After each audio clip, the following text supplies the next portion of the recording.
Exactly. Hello and welcome to the Whet Palette Podcast. I am your host, Brenda Popritkin. I am so excited for today's interview.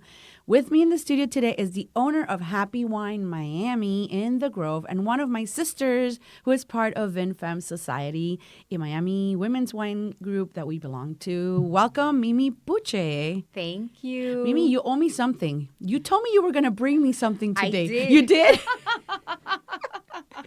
I did. Let me see. For those who don't know, which is everyone, we had quite an event last night. So we're kind of roughing it a little bit. Oh my God, this looks like condoms. No, that is not what I asked for. They're not. Oh, wait, no. I no. sent you something. Okay, I gave you something else. So this is, this is a new, this company should be a sponsor for my podcast. They should be. So but they're in what? Dominican Republic. It's called La Rapidita. It's La Rapidita, and we discovered it. Discovered it on on a trip to Casa de Campo 6 months ago. Oh my God, it's so funny. And I had a little bit too much to drink the night before. Okay. And we were going out on a boat and doing this whole thing. And I said, I can't do this. I need to have something. And I went into their drugstore and they're like, no, we have something called La Rapidita. And I'm like, La Rapidita, what is that? No, it's the best thing for whenever you've had just a little too much. Is it like an Alka-Seltzer or It's not. It's like two a pill. Tylenol, two pills. Like two Tylenol. Exactly. So you take the two pills. I hope this is legal. We're like promoting it here on the podcast. No, it is. It is. Okay. It is. And That's so I funny. brought back a case with me because it was so good. Oh it my does God. really That is my thing is totally going off topic is picote. You know what picote is? Yes. So like that's what I usually like an Alka-Seltzer type. It's kind of that's why I was asking if this was kind of similar. No. Okay, so listeners, viewers, I will try this and I will let you know what I think. If it works, thank you. Your promise was good. All right, tell us about Happy Wine Miami. Okay, so it's Happy Wine in the Grove. Happy Wine in the Grove. Sorry, I wrote Miami. Okay, exactly. Right, because there's another similar. There's another name. location. Yes, not related to yours. Not related in any way, shape, or form to us. So ours is Happy Wine in the Grove. We came in as investors in 2018.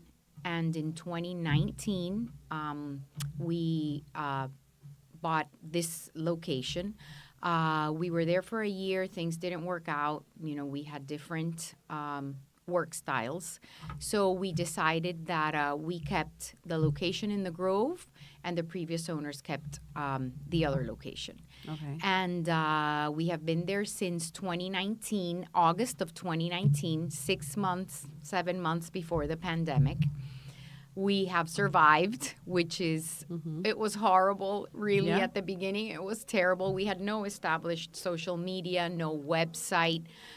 We were, new in the industry. We had never had any other business of this type in Miami or anywhere else in the U.S. for that matter. And it was tough. But the community was great. The Coconut Grove community was really good to us. We were delivering wine all over the place, and here we are. Okay, so tell us, what is Happy Wine? So what is all your different spaces, your inventory, your restaurant? Okay, so Happy Wine in the Grove is a restaurant because we do have a full-service kitchen, and we do have a lunch menu, dinner menus, happy hour menus, but we are also a wine shop. We have over 3,500 SKUs. You can come in, you can grab a bottle of wine, pay for it, and you take it to go. Or you can come in, have dinner with us, you grab that same bottle of wine, and for just $25 above the to-go price, you can have the wine. That's like your corkage fee. Exactly. Okay. So that being said, you can have a bottle of wine that retails for $300 and you can have it at our place for $325, where at any other restaurant that same bottle of wine probably is going to cost you $600 or $700 to have it minimum at the restaurant. Exactly, okay. Because of their markup. We do have a private event space which fits like 60 to 70 guests. And it's really cool because it has nothing to do with our first floor, which is where the restaurant and wine shop are. So you can be jamming upstairs with a band or whatever, and you're not nothing to do with what we have downstairs. And we also have a private cellar upstairs, which is where we carry our older vintages. And we also rent that out for private dinners or private wine tastings. We have a lot of wine clubs that are coming in and doing like their monthly meetings there. And people have loved it too. I just recently went. Took me too long to go, but it's so, I really loved it up there. It's so nice. Thank you. You co-own this with your son? Well, actually, my son is the owner. Oh, your son's the owner? Okay. My son is the owner, so I work for him. That's so funny. Yeah, like it's funny. technically speaking. Exactly. Technically speaking, well, my son is technically he's the owner. On paper, everything he's the owner. But he was in college when we opened this up. And now he came back from college. Initially, he thought he didn't want to work with us, but or in his own business. He wanted to do something different. But we said, it's your business. Let's see how it goes. And he has become quite a wine lover. I am impressed. It's not because he's my son, but I'm impressed in the amount of information he has regarding wine. He tastes wine and it's like, this is that. And because I guess it comes with the fact that he's 25, he's absorbing, all of this information. He memorizes things a lot better than I do. And he's tasting wine 3-4 times a week. So he's just getting all of this information firsthand from vendors, from producers that come in from other countries, from the wineries. And it's, I can't imagine him in 10, 15 years, what he will be to the wine industry in Miami. Like I said, it's not because he's my son, but I am sure that along the line, he will become like a wine reference in the business. What is his name? His name is Abdo. Abdo, okay. So let's talk about your journey. Okay. To get here. You're from Colombia? You were born in Colombia? I was born in Colombia. I lived here when I was as a little girl because my father was transferred here. So my dad was transferred here, and we lived here for 7 years. So thankfully, my English, that's, that was important for learning how to speak English, even though I went to an American school in Colombia. Which part of Colombia? Barranquilla. Okay. Yes. So we went back to Colombia when I was like 13, probably 13, 14. And then I came back to Miami. I finished high school in Colombia. I went to college in Colombia. And then I came back to Miami when I was 25 because one of my in-laws had a business here, and I came on a work visa, and it had nothing to do with the hospitality industry. It was actually a fabric store. So I worked there for many years, and then we do have hospitality businesses in Colombia. We have restaurants, and we have 3 hotels in Cartagena. And boutique hotels, very small, from 9 rooms to one has 22. And very cute, by the way. And we always wanted to take the plunge in, let's do something in Miami. But we always heard these horror stories of how people, they lease the space, and between getting your permits and getting your this, a year has gone by, and by the time you open, you're already, underwater you're in ready debt. to close. That you're right. You're ready to call it quits. So when the previous owners of this Happy Wine called us, and because we were their clients, we would buy wine from them. To see if we wanted to invest with them at that time, we saw it as the perfect opportunity to be able to do something, in what we have expertise in Colombia, to be able to do it here. And it was a place that was already open, functioning. We wouldn't have to go through all of that ordeal that many new stores or restaurants have to go through. And, that's when we said, okay, let's take the plunge, and that's how we're here. You were just wine aficionados, we were wine aficionados. Before then, no me da pena, or I'm not ashamed to say I knew nothing about wine. I mean, I I have learned a lot, but I know very little compared to a lot of women who are in the industry. I feel you. But I am. We're It's trying. a learning process. Yeah, it has been a learning process. Yeah. But when we came into Happy Wine, I was just happy. I was working in the office, and I was happy doing just books and putting everything in order. And every once in a while, I would come down to do a little tasting. But when we finally became the sole owners of the shop, that I started to see vendors and I started to see the producers coming in, I said, oh my God, I know nothing. I know they are talking to me about all these terms and MLF and this and that, and I'm like, what is MLF?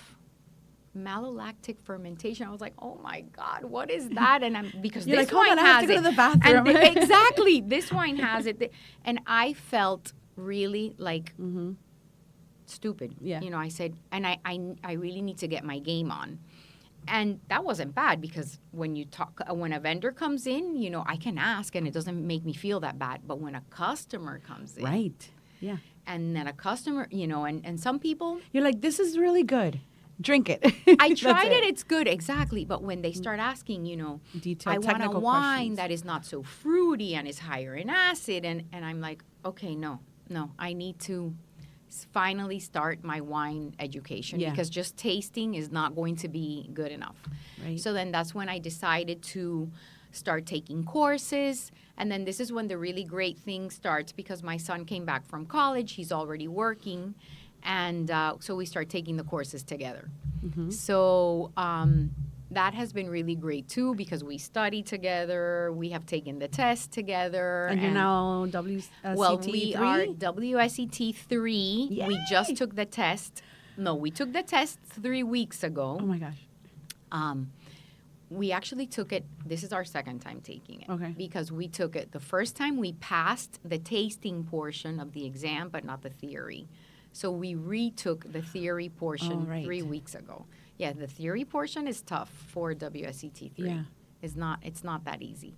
So that, besides all of the courses I have also taken, because I'm constantly going to Florida Wine Academy to take, you know, courses on whatever Alessandra is offering. And then it has really, my knowledge has increased, and now I do feel a lot more confident. Yeah. To speak to people. I'm even doing like small wine tastings at the store. That's another thing that we're going to try to promote, you know, starting September of this year, where I'm maybe starting to host little wine tastings and just talk about wine. And, you know, maybe at first 2 people will show up, but eventually, you know, I'll get a little following and just informal wine tastings where we can just talk about the producers and let more not the technicality of the wine, but more just about talking about producers and what they make and wines that people love. So But that's you'd an be idea surprised that we because I have. get asked all the time about just the basics. People want to feel like they know. So even just how to hold a glass or how just the bare minimum of just tasting. So those are always going to be very popular. Oh yeah, like you know? doing like The 101. like the 101 when you take WSET 1, where you know the you have to sip, you have to savor, you have to you know that we do that like for the first 5 or 10 minutes of whenever we have a little wine tasting, and then but in general I think people do want to listen to stories about they do, you know because there always Ultimately, is of a course. great story behind a wine bottle. I mean I fall in love sometimes with wine, not because I've tasted it, but because when the vendor or the producer comes in and tells me the story of how they began the winery and The gift of gab. exactly, It's true. But it's true. I want to buy it all. I'm It's like, true. oh my God, I want to have your wine here because they really are such inspiring stories sometimes. And then you know, It's true. You know, you just reminded me. What was her name? Wish I could remember her name right now. See, I can't remember. We went to Dariush in Napa. Okay. And the woman who was she was our host. Her storytelling was she had everyone just so into everything, hanging on to every word she said. And then Diane, I think is her name. I don't know. And then she left to go somewhere else. And then years later, we went back to Dariush. I mean, I am a fan of Dariush. But then we had this guy. Okay. Who was kind of a jerk. Oh. And we took our friends, and now we wanted our friends to have that experience that we first had that at you Dariush. had, yes. And I'm looking at this guy like, you're not Diane. Like, who are you? Like, and Where's Diane? Where's his story? He was just very like facts. Like this was a conference, and and then at the end he's like, oh, if you're interested in buying, I'm like, no one's gonna buy from you. Like, and we were even asking. I don't remember now, but we were asking details that she had told us about. I was talking about it a little bit yesterday at our event, the weight of the wine bottles and why that was, and the location and their history of when they first came to the Napa Valley, how they were very disliked. And he had nothing of that. He was just very blah, just bullet points and zero personality. But that's so important. Of course, and I imagine if they're coming, they're trying to sell you on something. Of course it is. You want to be into it. And I know, there are some people that want to know, this vine was planted here and it was grafted from this, the Vitis vinifera with the American vine, and, everything that all of those technical things that we are taught that are important. Mm-hmm.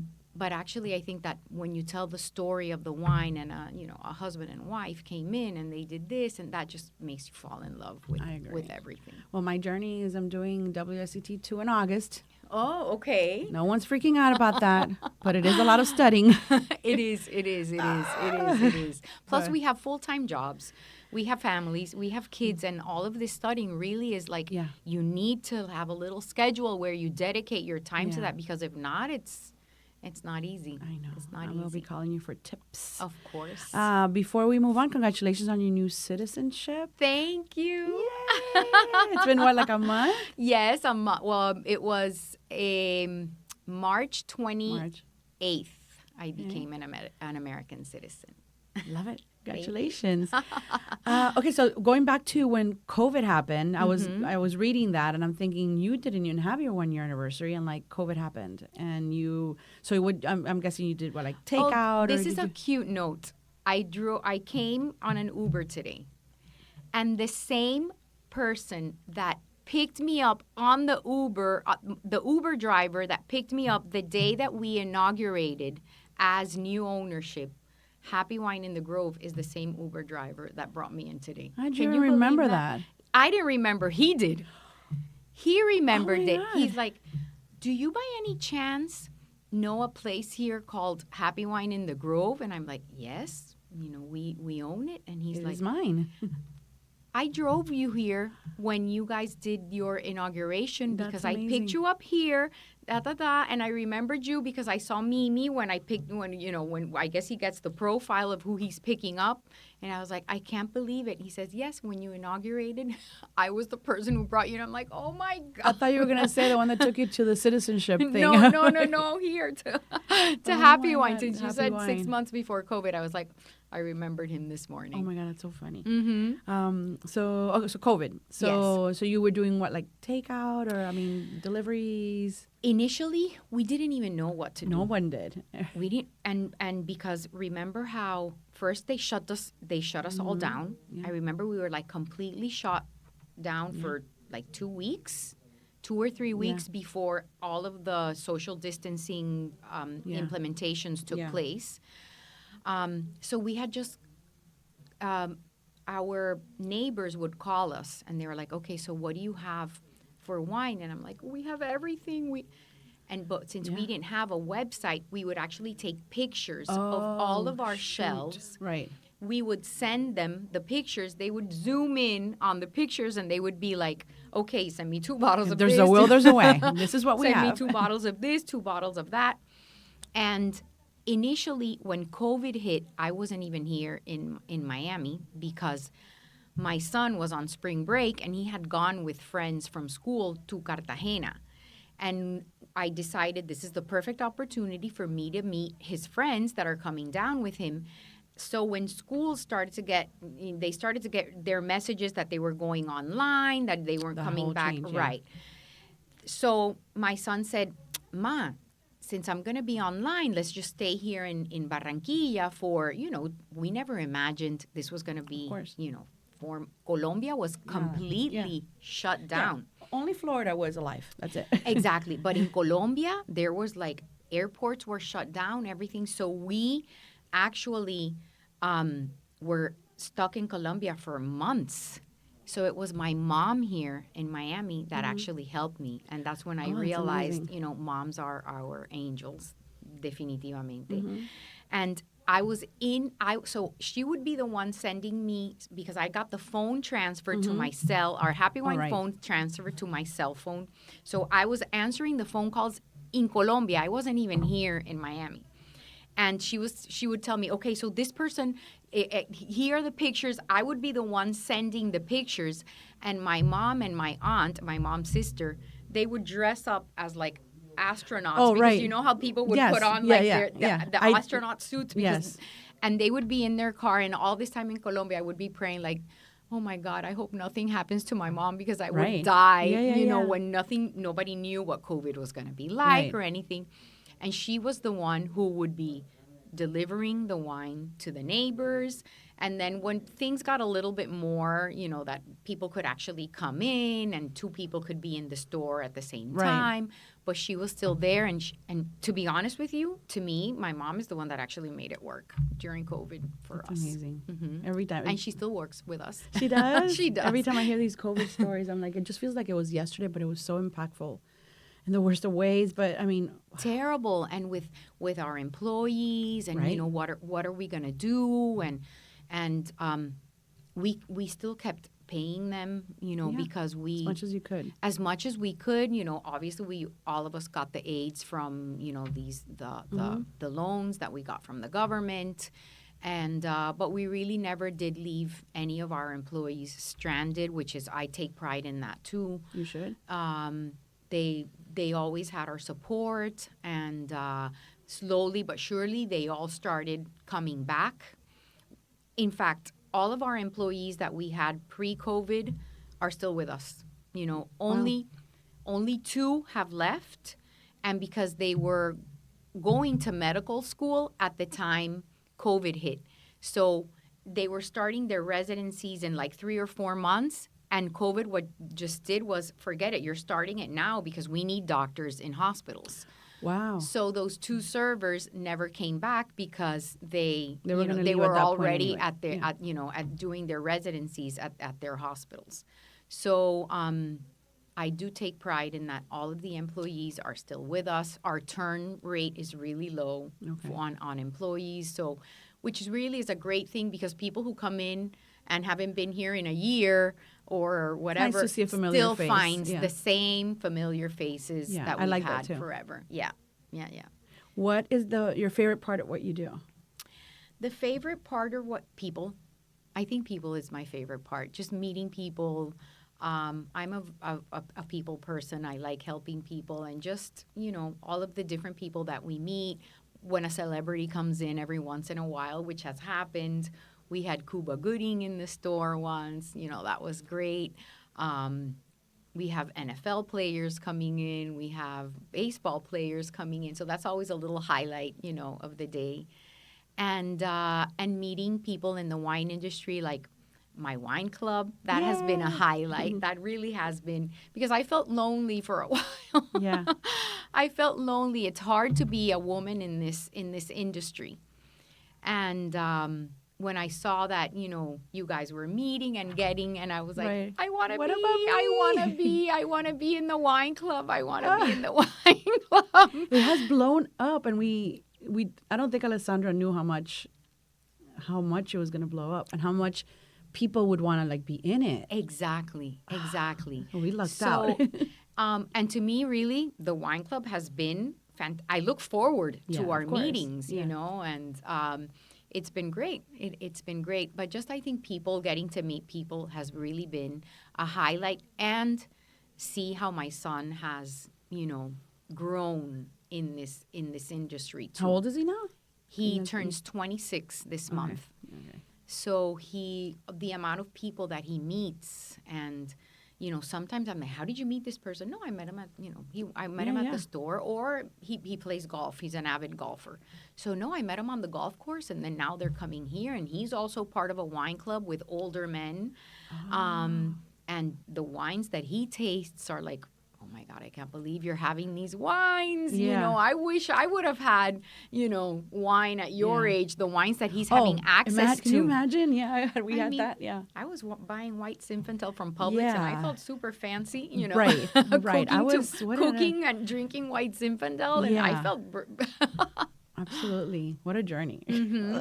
And you also now have Happy Wine in Cartagena? We have Happy Wine in Baranquilla. Okay. We opened it first. Okay. That has been around for like a year and a half. And it was a complete success in my hometown. It really has been incredible. Who runs that one? Well, because we have been in the hospitality industry for a while in Colombia, we do have a group of people over there that that work for us, especially in the administration, which is the part of the hardest. And what we did was we got together with a friend of ours who is very, very knowledgeable in wine. His name is Eduardo. And Eduardo does all of the wine purchasing, plus he's there, with the wine. And then we also have a very good friend who's a chef. His name is Carlos. And unfortunately, his restaurant, after COVID, he had to close his restaurant because, like I said, in Colombia, it was total lockdown for like 7 months. So restaurants did horribly. The places that had to, restaurants that had been for 10, 15, 20 years had to close.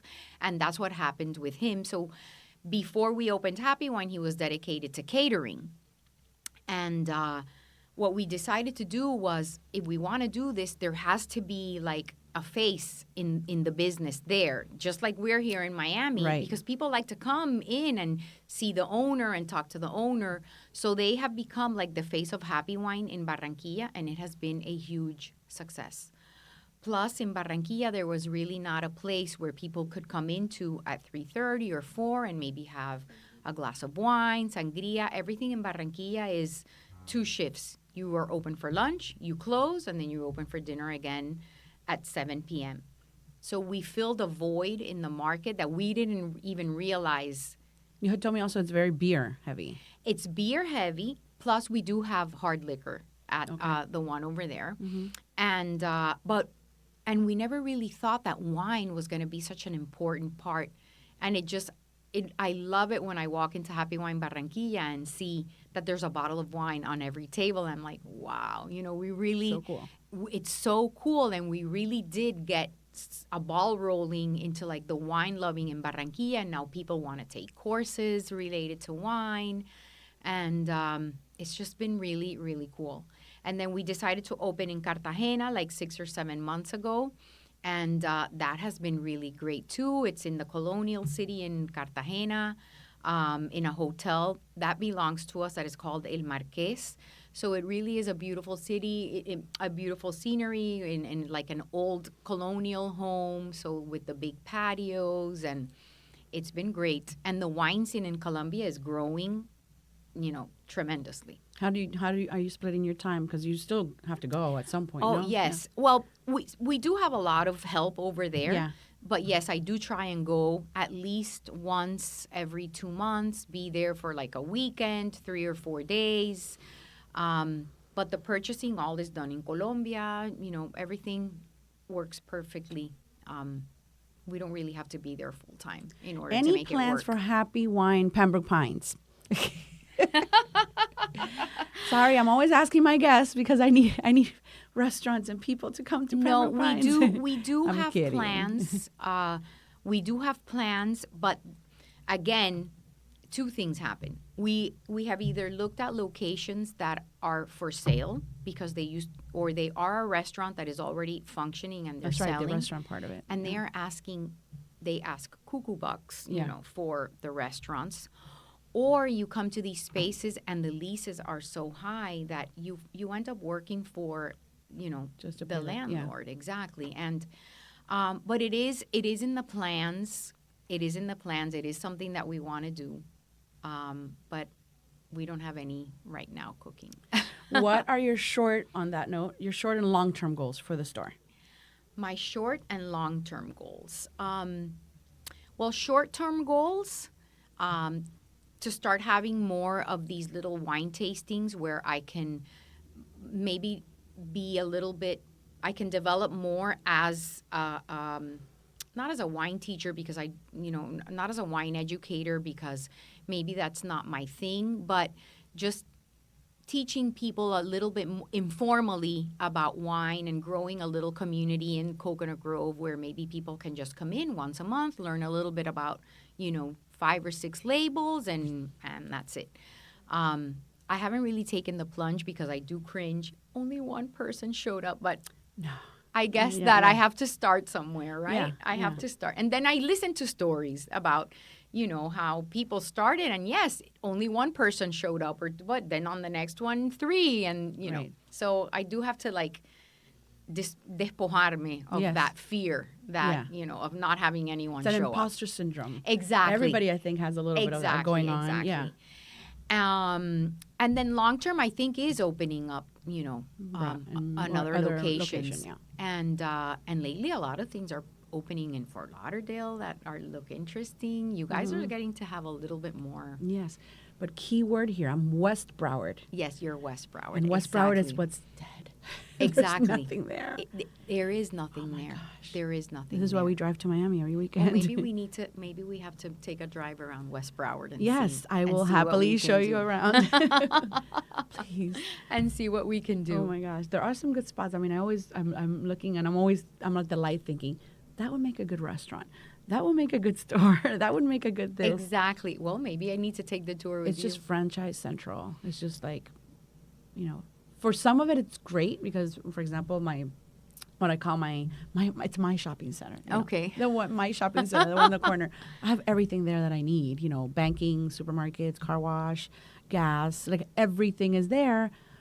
But then if I look at it from what is there for food that is interesting, not just a lunch quick, you have like Las Vegas and Diced and like some other like chain, like you don't have anything that's interesting. like a mom and pop that you can don't come have. in and it's good homemade food. Yeah, nothing. Yeah, well, everything we do is cooked in-house. Our meatballs, which are fabulous, those are one of our top sellers at the restaurant.